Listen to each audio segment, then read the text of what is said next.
Well, I think um, talking about people like to talk about people, and it's easier to make a connection to people if you know something about them. One of the things that I wanted to try to get away from and to try to accomplish in this book was to have readers think about the Hemingses as individual people going through a system that we all understand was an evil system.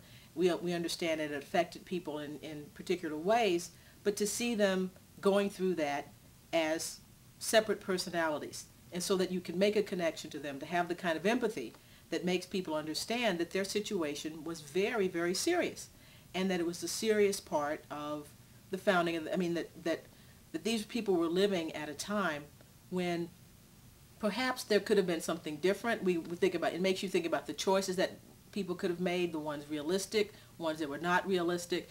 It sort of brings a human drama into it in a way that talking about slaves, the enslaved community, people as abstractions that you really don't get when you don't have a name.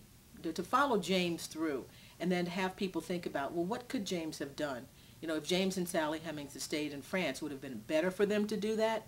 Did it make sense for them to come back?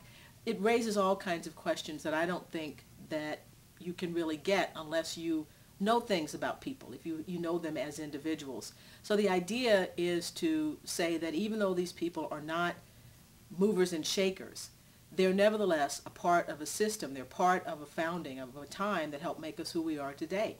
And the more you know about that, the more we know about ourselves. So that's the goal.